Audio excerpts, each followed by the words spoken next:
He left me on a Thursday afternoon. I remember because the sun was still out when it happened. I remember because I could see his reflection in the glass door of the facility, half turned like he might glance back, like he might change his mind. But he didn't. He just signed the papers with that same pen he used to sign business deals, shook hands with the intake staff, and walked away as if he'd just closed another sale. No tears. No goodbyes. No voice telling me he loved me anyway. Just silence and polished shoes tapping down the hallway toward the exit. I was 15. 15 years old and scared out of my mind, stuck in the lobby of a psychiatric care center I'd never heard of until the day he pulled up in the driveway and told me we were going to a place that could help. I didn't understand what was happening until the doors locked behind me. I still remember the woman at the front desk asking him, "Does he have a preferred nickname?" And my father answered, "Just put his name. He's only staying until he's stable." I remember the pause in her typing, the look on her face like she already knew he wouldn't be back. I had been struggling for months, waking up in cold sweats, staring at the ceiling for hours, unable to breathe right. I'd lost weight, couldn't focus in class. I got into fights without understanding why, scared of shadows, scared of silence, scared of myself. They said it might be a mood disorder, something to do with chemicals in the brain. Maybe schizophrenia, maybe severe depression. The word paranoia kept coming up, but I didn't know what any of it meant. I just knew that I was falling apart and my father didn't want to watch it happen. He was a salesman, a top-tier, high-stakes, handshake and a smile kind of man who could walk into any room and have people eating out of his palm. The kind of man who wore designer watches even when mowing the lawn. When I was a kid, he used to sit me down and make me repeat his mantras. Confidence is king, Michael. Nobody buys from the guy who stutters. Or, real winners don't fall apart. They close the deal, no matter what. So when I started slipping, when my brain began betraying me, he looked at me like I had broken some unspoken contract. Like I'd become defective. A liability. And the day he dropped me off at that center, he made his position clear. He didn't have time to wait for broken things to heal. For the first 3 weeks, I didn't speak to anyone. Not the therapists. Not the nurses. Not the kids in my group sessions who twitched or screamed or cried into their knees. I just stared out the window and counted the hours. I thought he would come back. Maybe not today. Maybe not tomorrow. But soon, he would walk through the door and say, "I'm sorry, son. I just didn't know how to help." But that day never came. He didn't call. He didn't write. My birthday came and went without a word. And the only reason I knew he was still alive was because a nurse let it slip that the check for my treatment had been paid up front, 6 months' worth. 6 months. That was how long he planned to leave me there before even thinking about whether I was stable enough to return. I never made it the full 6. A few months later, my mother came instead.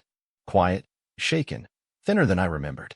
She held me like I was made of glass and said she was sorry, that she didn't know he was going to do it, that she thought I was at a retreat, that she'd begged him to bring me home. I wanted to believe her. I needed to. But the damage had already been done. My father had erased me like a name on a whiteboard, like a problem too complicated to solve. The man who once cheered the loudest at my middle school spelling bee had turned into someone who couldn't stand the idea of being associated with a mentally ill son. I spent the rest of my teenage years learning how to live in the empty spaces he left behind. No high school graduation. No driver's license celebration. No one to walk me through applying for college or interviewing for jobs. Just a long trail of missed milestones and broken trust. By the time I was 20, I had stopped using his name. By 25, I couldn't even remember the sound of his voice without feeling sick. I worked night shifts at gas stations, washed dishes, ran delivery routes for food apps, slept in apartments that leaked when it rained. I kept my head down, took my meds, showed up to therapy, and I rebuilt myself in fragments, piece by fragile piece. No one clapped, no one watched, but I made it through. I survived. At 29, I saw his face again, not in person, on a website. An ad, actually, for the National Salesman of the Year Awards. A glossy banner with golden text, a glowing backdrop of a luxury ballroom, and right there in the center, this year's frontrunner, Robert Ellison, Western Division champion. I froze. Stared at the screen for a full minute, breath caught in my throat like I was drowning. I hadn't heard his name in over a decade. Hadn't said it out loud since the day he left me.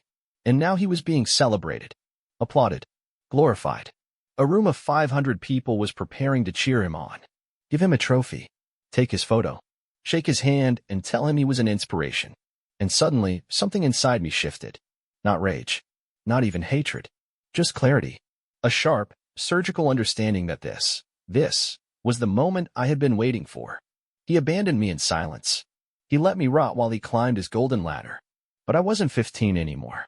I wasn't locked away behind plastic chairs and anti-suicide curtains. I was a man now. A man with a voice. A man with a story. And I was going to tell it. Not in some empty room. Not in a therapist's office. But right there in front of his peers. In front of the 500 people who thought they were about to honor a legend. Because they deserved to know the truth. And he deserved to hear it from the one person he never thought would speak again. I didn't buy the ticket right away. I sat with the idea first. Let it settle in my bones like slow heat rising in a cold room. I wasn't going to crash that awards ceremony as some bitter son looking for closure. No. I was going to walk into that room with precision. With calm. With absolute control over every word that left my mouth. Because this wasn't about vengeance. It was about truth, surgical, undeniable, public truth. And if there's one thing I learned after a decade of being invisible, it's that truth, when delivered properly, can destroy louder than anger ever could. The event was scheduled for November. That gave me 4 months. 4 months to prepare. To gather my strength. To make sure that when I finally stepped onto that stage, there would be no room for anyone to question the legitimacy of what I was about to reveal. The first thing I did was rent a cheap apartment in the same city where the gala would be held, Phoenix, Arizona. My father had transferred there years ago to head the regional sales division. I got a job stocking inventory at a bookstore downtown. Cash under the table, nights and weekends. Just enough to pay rent and keep myself fed. The rest of my time, I spent watching, learning, planning. I studied the awards ceremony like a strategist preparing for war. I found the name of the marketing director who managed the event. I got her work email. I posed as a freelance photographer offering to shoot the gala for free in exchange for portfolio use. She replied within an hour. We're already contracted with a photographer, but thank you. Polite. Dismissive. I expected that. So I changed my name. Made a new email. This time, I posed as a small press journalist interested in covering the event. We're not doing media credentials this year, but feel free to watch the live stream. Strike 2. That's when I stopped trying to go through the front door. I shifted my focus to vendors. I found the name of the AV company that handled their lighting and stage setup. A local crew called Phoenix Precision Events. I went to their warehouse.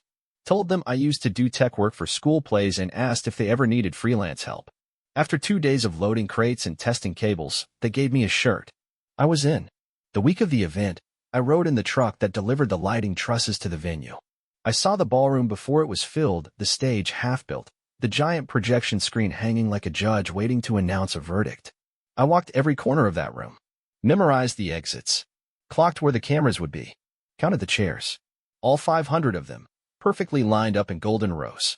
I made sure I'd know exactly where he'd be sitting. Front and center. VIP section. Name cards and all. And then I waited. On the day of the ceremony, I woke up before sunrise. I sat on the edge of my mattress, staring at the black suit I had pressed the night before. It wasn't new. I'd picked it up at a thrift store 3 weeks earlier. But it fit. Clean lines. No fraying. No distractions. I wanted to look calm. Composed. Like someone who belonged in that room. I left the apartment at 6 a.m. and joined the AV team at the backloading dock.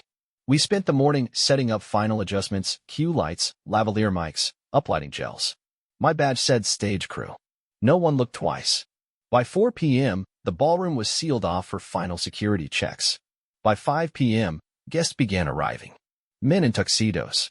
Women in floor-length gowns. A sea of practice smiles and too much cologne. I stayed backstage, out of sight, listening through my earpiece as the host rehearsed his opening remarks. Tonight we celebrate excellence, resilience, and record-breaking achievements across the nation's top sales divisions. My stomach turned. Not with nerves. With hunger. Hunger to speak. To break the wall of performance and force that room to see what resilience really looked like. I waited until the awards began. Each nominee received a short intro video, a few lines about their sales numbers, then applause. Some gave brief thank you speeches. The room clapped politely, drank, laughed, toasted.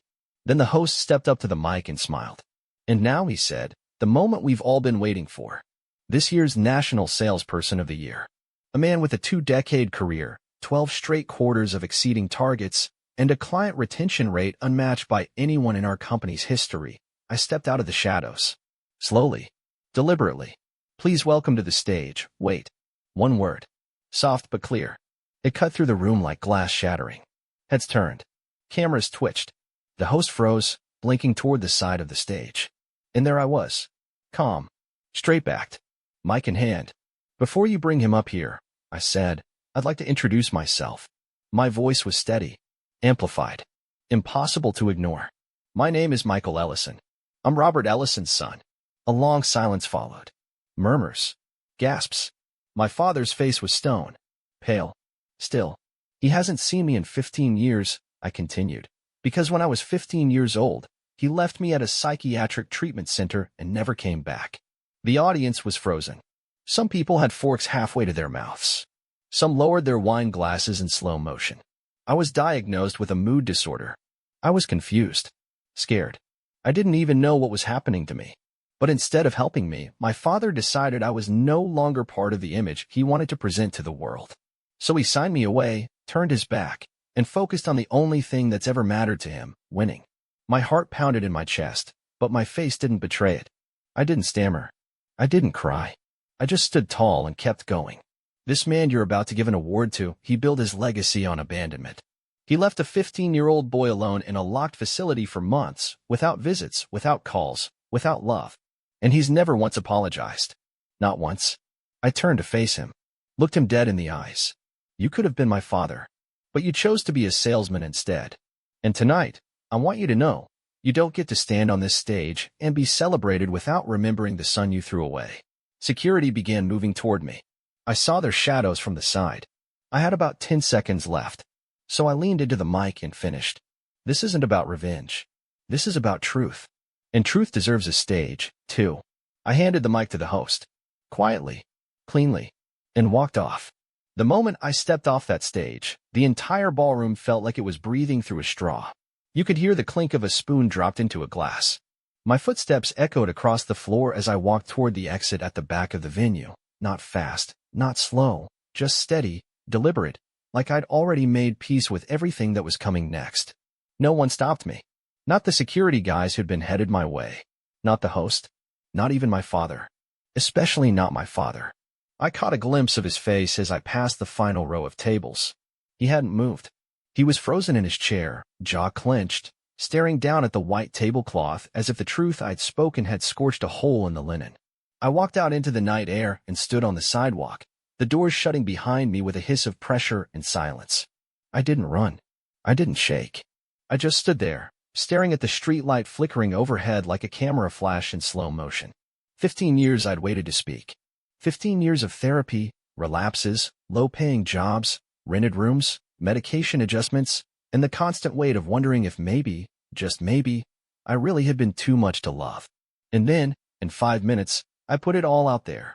No filter, no permission, no fear. I had no idea what would happen next. I thought maybe they'd erase the moment. Call it a glitch in the program. Pretend it didn't happen. But I underestimated the internet. Someone had filmed it. A man 2 rows back. I didn't even notice the phone in his hand. But by midnight, the video was online. By the next morning, it had 78,000 views. By the next afternoon, 500,000. The title? He interrupted his father's awards speech and exposed 15 years of family betrayal in front of everyone. I didn't post it. I didn't comment. But I watched. And the comments were brutal. Some defended my father. Most didn't. The man froze when his son spoke. That silence said everything. How do you celebrate a guy who abandons a kid struggling with mental illness? This was not revenge. This was accountability. Give that man a mic again. Within 48 hours, I was getting interview requests. Podcasts. Independent journalists. Mental health organizations. I ignored them all. I wasn't ready. I hadn't done it to go viral. I had done it because it was time. Because the weight of silence had finally grown too heavy to carry. But not everyone was silent. On the 3rd day, I got a call. I didn't recognize the number. I answered anyway. Michael. The voice was low. Controlled. It took me a second to recognize it. And then my stomach turned. Dad. Silence. Then, you didn't have to do that. My voice was calm. I did. Another pause. I could hear traffic in the background. He was walking somewhere. You embarrassed me. You abandoned me, I said flatly. That wasn't an accident. That was a choice. I lived with that choice. You don't get to be angry that I finally said it out loud. He exhaled hard. You could have come to me privately. I laughed once. And what? You would have met me at a cafe? Given me 10 minutes before checking your watch? He said nothing. I continued, you've lived a whole second life without me. I became a ghost so you could shine. Now the ghost spoke. That's all. I lost clients, he muttered. My VP called me yesterday and told me to take some time off. Do you understand what you've done? I closed my eyes. Yeah. I gave the kid you left behind his voice back. I gave myself me back. There was a long silence. I thought he might hang up. Instead, his voice dropped. You were difficult. Back then. It scared me. I opened my mouth. Then stopped. I almost said, so you left. But I didn't. He knew. You don't have to talk to me, he said finally. I just needed to say that. I paused. Then answered. And I needed to say everything I did. Click. He was gone. That night, I walked into a small diner 3 blocks from my apartment. The same place I went after shift work when I needed cheap coffee and silence. The waitress who always served me looked up from behind the counter. You're the guy, she said. The one from the video. I blinked. Yeah, that was brave. She poured my coffee. You said what a lot of people never get the chance to. I nodded. Took the cup. Sipped. For the first time in years, the taste didn't feel like survival. It felt like choice. The next few weeks were a blur. The awards ceremony issued a press release. We remain committed to honoring excellence, while acknowledging that all people are more than just their professional accomplishments. Corporate speak. They quietly removed my father's name from the company homepage. His photo vanished. I heard he'd been temporarily reassigned. I didn't chase updates. I didn't need to. I had said what needed saying. But there was one person I did respond to. A woman named Carol, head of a mental health nonprofit. She'd written me an email with no press request. No sponsorship ask. Just a line. If you ever want to tell your story to the people who need it most, not to tear someone down, but to build others up, we'd welcome you. I met her 2 weeks later. Told her everything. No cameras. Just her and me. She cried at one point. Said her son had been institutionalized twice, and that she still wakes up some nights wondering if she did enough. I told her, the fact that you're wondering means you're already doing better than most. That conversation turned into a volunteer opportunity. Then a speaking slot. Then an offer to consult on a campaign about parental abandonment and adolescent mental health. I didn't say yes right away, but I didn't say no either. Because for the first time, I wasn't just someone who survived a wound. I was someone who could walk back into the fire, show others where the exits were, and tell them, you're not crazy. You're not broken. You're not alone. And most of all, your story still matters. He asked to meet in a parking lot. Not a restaurant. Not a coffee shop. A parking lot. Concrete, cracked asphalt, and a streetlight that flickered like it couldn't decide whether to die or keep fighting. It was 10:41 p.m. when I pulled in. He was already standing there, leaning against a black Mercedes. I parked 2 spaces away. Got out. Didn't rush.